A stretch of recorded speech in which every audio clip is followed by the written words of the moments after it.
Neste vídeo, iremos entender como apurar a taxa de retorno indicada pelo CPC 01. Veja no exemplo abaixo que a empresa projetou seu fluxo de caixa e descontou pela taxa de 12,5% para trazer o seu fluxo de caixa pelo valor presente ao valor de 89 mil. Ao simularmos o mesmo cenário, mas com a taxa de desconto de 20%, encontramos um fluxo de caixa descontado de 74 mil.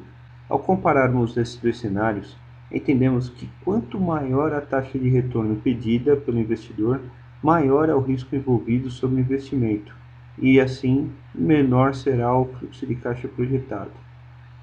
Mas o que é taxa de retorno?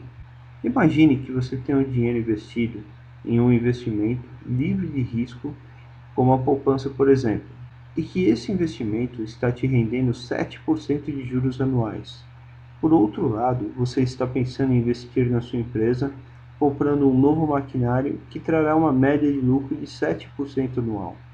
Considerando esse cenário, você sacaria o seu dinheiro investido para comprar uma nova máquina? Eu acho que não, pois investir na empresa representa um risco muito maior do que deixar o dinheiro investido no banco. É natural você pedir uma taxa de retorno maior do que 7%. Vamos supor que você peça 12,5% ao ano para investir sobre esse maquinário. Esse valor de 12,5% seria a primeira opção que o CPC recomenda para descontar o fluxo de caixa. Essa taxa deve refletir a taxa de retorno que os investidores exigiriam por um investimento similar, mais os riscos desse ativo. Para o cálculo dessa taxa, não deve ser considerado a estrutura de capital da entidade, inflação e a forma como a entidade adquiriu os seus ativos no passado e que deverão adquirir os seus ativos no futuro.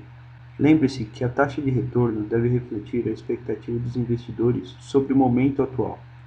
Outro ponto importante é que o CPC exige que essa taxa deve ser antes dos impostos. Se essa taxa não estiver disponível, o CPC sugere a utilização de técnicas para calcular o custo médio ponderado de capital, como o CAPM. Veja a fórmula abaixo, mas não se preocupe, pois no meu canal do YouTube tem um vídeo específico explicando como funciona essa fórmula do CAPM. Uma outra alternativa sugerida pelo CPC é a utilização da taxa incremental de empréstimo. Mas cuidado, pois essa taxa deve ser ajustada para refletir a forma como o mercado avaliaria os riscos específicos associados com esse fluxo de caixa. Essa taxa de retorno é geralmente definida durante um planejamento estratégico ou processo de orçamento para o próximo ano. Esse custo de capital é utilizado para definir se o investimento será ou não feito. Para encerrarmos esse assunto, vamos demonstrar duas formas de se calcular a taxa de retorno no Excel. Se você for calcular mês a mês, no primeiro período você terá que calcular 1 mais a G9 dividido por 1. A partir do período 2, utilize a fórmula B24 mais B24 vezes G9.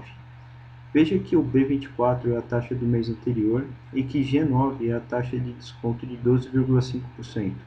Arraste essa mesma fórmula para os demais períodos. Na célula B26, divida a B22 pela B24 e encontre a sua taxa de retorno mensal.